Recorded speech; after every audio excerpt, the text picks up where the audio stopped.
I don't get up in the morning and go, I'm going to have breakfast, make myself some coffee, and figure out how I'm going to destroy my co-wife's marriage before 12.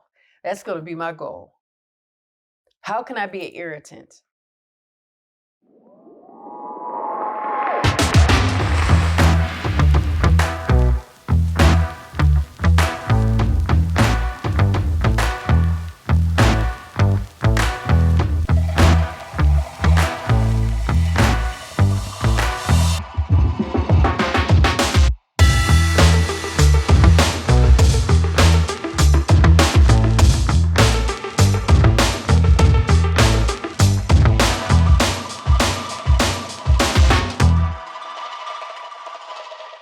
Assalamu alaikum, peace. This is Fatima, Coach Fatima, 1/3 of Outstanding Personal Relationships and co-author of the book, Let's Talk Polygyny Uncensored.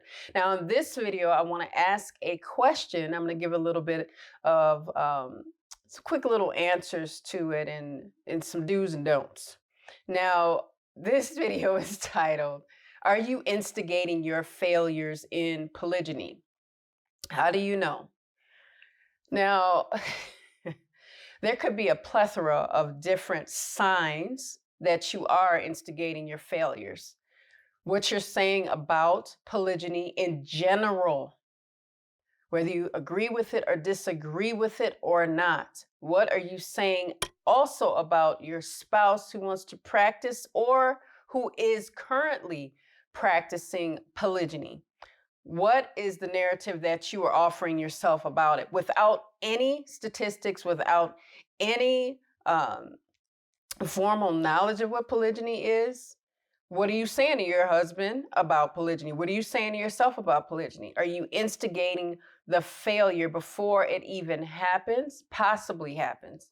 Because who says it's going to fail? I think because we've been so trained and so conditioned in the West by what we've heard on TV, what we've seen in our childhood growing up, constantly having it pounded in our heads that everything is mine. I share maybe, but I don't share spouses. I don't share, the things that I can't control. What is the narrative? What are you saying to yourself? What are you speaking? What are you manifesting? What is your idea? What are you willing to do to make polygyny work in your life? Some don't want to do anything because they feel as though since it's the man's decision, let him do it, let him fix it. That's not how it works, because if you're going to be in a family where there's polygyny practiced, you have to ask yourself a question. Are you willing to be one of the causes that makes it work? Are you going to be the person that helps? Are you going to be the person that helps the situation or hurts the situation? Just want to give you all a heads up on my group coaching. I'm so excited about it. So many of you have asked about it. And if you're on a wait list, make sure that you sign up to be on my wait list for group coaching by visiting coachfatima.com to register for that. It's so exciting. I have so many different things to share with you all. If you want to level up and meet the champion within, please join and become a part of the wait list. I'll see you guys soon. Assalamu alaikum. Peace. Success in a marriage, whether it is monogamy or polygyny, is not going to just fall in your lap. It has to be worked on every single day. And we think we're going to go and just have this smooth ride in marriage and polygyny. There's going to be bumps along the way. And what are you going to do about the bumps? What are you going to do about them? You're going to live in the past? You're going to try to move forward and work on you? What is it going to be? You have to understand what your why is in your marriage. What is it? Why are you there? Is your husband a good person? Is he a bad person? Are you a good person? Are you a bad person? You got to ask some really tough questions and be willing to be honest enough to answer them with honesty. If you don't want it to work, ask yourself, tell yourself, well, I haven't been wanting this to work. Well, maybe that's why it hasn't.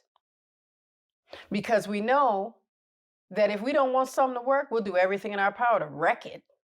If we want it to work and be successful, we'll do everything in our power to see it through, to help. But are we willing to ask ourselves those really deep questions? I don't know.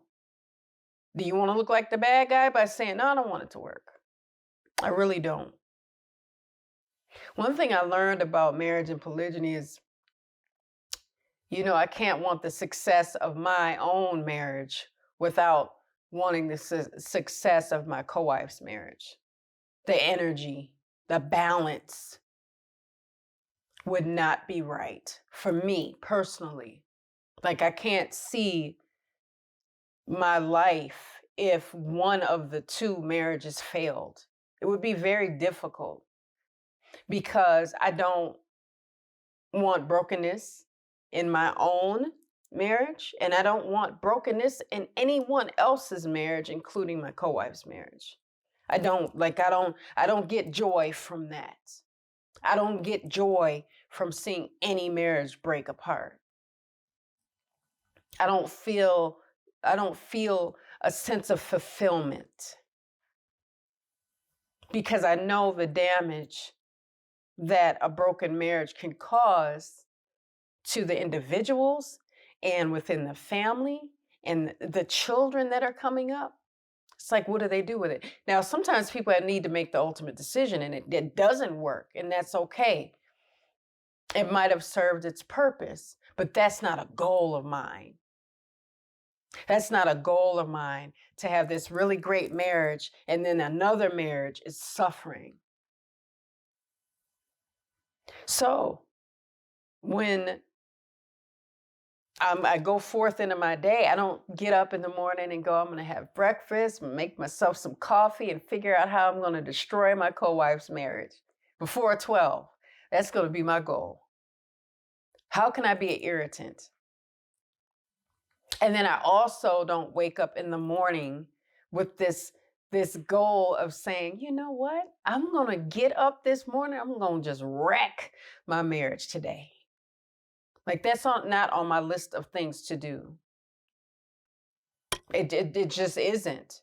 But I've seen and I've been emailed, and one of my clients was telling me, well, my husband did something, and it really, really, really made me mad. And I'm thinking, that's kind of a two-way street, because I'm sure that he's had his challenging days with this woman as well, from what I know. So it's not just someone wakes up in the morning and has this willingness and this drive to just destroy the person, and they say they love them. Now, maybe you need space. Maybe you need to take a time out. Maybe your husband needs to take space and time out because you're getting on his nerves. See, everything is okay until it's happening to us, is what I'm finding out. That's not how this works.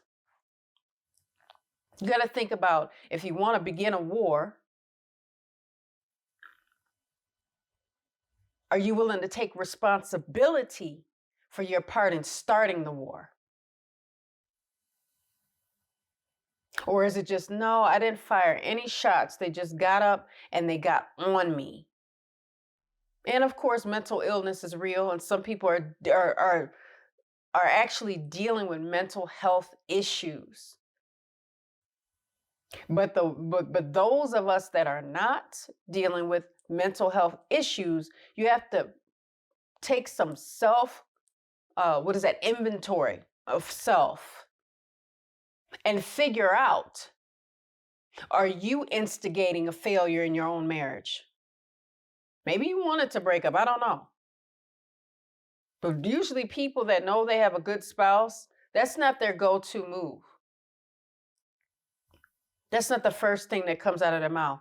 If they want to not be married, it has taken a long time to come to that conclusion, and there are reasons why. Maybe there's patterns of behavior that have not been corrected. Maybe the brother's not doing what he's supposed to be doing. For all wives involved, for his children. Maybe. I don't know. But if you want failure in your marriage, it'll show up in your actions. It'll be felt before you even enter the room. So we have to ask ourselves some honest questions about what our intentions are on the marriage. And are you around people, keeping the company of bitter people that want your marriage to fail? I knew one thing about me. I'll tell you one thing. If I heard one little flicker of negativity in year one of polygyny from someone, I got rid of them because I didn't need help gathering negative thoughts. I could do that all by myself all day. But I was blessed with very strong people, very strong women in my life who were very careful about what they said during that time because they cared, because they knew they were accountable for what they were saying to me. It mattered because what I found in those women specifically is that my marriage was an inspiration to them. Up until a certain point when they were going, uh-oh, wait a minute, what just happened? And even in that, even in the challenging times, when I felt as though I was doubtful, they said, but Fatima, remember that time, remember the time you guys, remember you guys used to do, remember, they would give me all these good moments and say, look, here's a reminder of the power of you two together. Look at what you used to do. Look at, you just did this the other day. Remember, in that time during Eid and you guys, they were so watchful. They were way more watchful than I thought, but they always had something encouraging to say to me because they love me and they love my marriage. That's the beauty of watching the company in which you keep. It's so beautiful to see other people want you both to win. It's such a blessing to have those people. Now, the other people, get rid of them. They don't have to do anything I say. I'm telling you, if the people that are in your life don't want you to win and you're married to somebody that is a good person and they might have made some mistakes or they just don't know, you got to think about, do they want me to be single? Do they want me to be divorced? Do they want my marriage to break apart? Anyone, even when we were in monogamy, anyone that had something negative to say about my marriage and I knew better, honey, they left my life. They were completely fired from my life. I don't have time for that. So I'm not going to make time for it now, especially when people want you hurt. Whether you're a subsequent wife, initial wife, society says, you know what, you should be hurting behind this forever.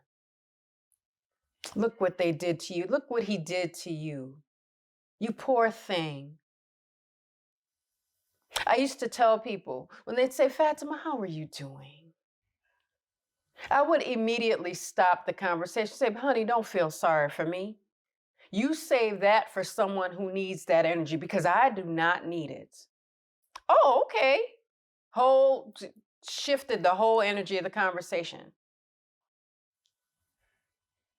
Because I'm not going to continue in that headspace that would have me think, just be negative, just be, oh, you're so defeated. Look at you. I couldn't have turned into Coach Fatima had I did that. So I had to walk through the fire though. Let it be ugly and then let it just transform into a thing of beauty, and we're all still doing our own work. So ask yourself, are you the one igniting the fire? under your marriage? Are you the one instigating the failures within the marriage? And the men have to ask themselves the same thing. I'm not going to tell them how they need to do that. We'll let Coach Nadir do that. Because last time I checked, I wasn't a husband. I can speak to them on the strength of being a wife from that perspective. But to teach them how to do king things, I'm not doing that. That's not my job.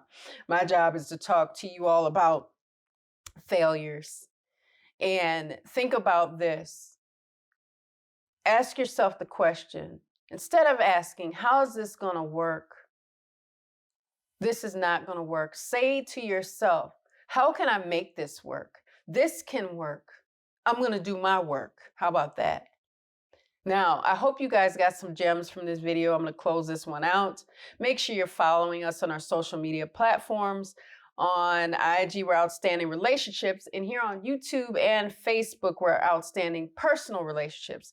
Make sure that you guys are commenting, liking, subscribing, and hitting that notification bell so that you're notified when we upload. And you stay in the know of what we're uploading.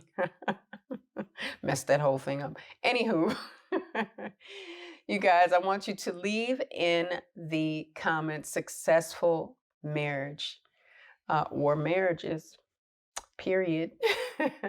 In the comments, I'm going to leave you guys with a little GLC like I always do. Make sure you're growing intentionally, loving fearlessly, and connecting on a higher level every single day. I'm Coach Fatima. See you guys in the next one. Assalamu alaikum. Peace. Here are 3 ways outstanding personal relationships can help you. Make sure you guys are following us on our social medias at Outstanding Personal Relationships on YouTube and Facebook, and on IG at Outstanding Relationships, and also Clubhouse under our names. And make sure you go to outstandingpersonalrelationships.com and sign up for our email list. And there you will get updates on our new book, Let's Talk Polygyny Uncensored. Absolutely. And last but not least, when it comes to coaching or counseling, if you want to work with us one-on-one or in group settings, make sure you're on that website and reach out to us, because we do have very limited spots and we usually have a wait list. So with that being said, GLC. Make sure you are growing intentionally, loving fearlessly, and connecting on a higher level every single day. Assalamu alaikum. Peace.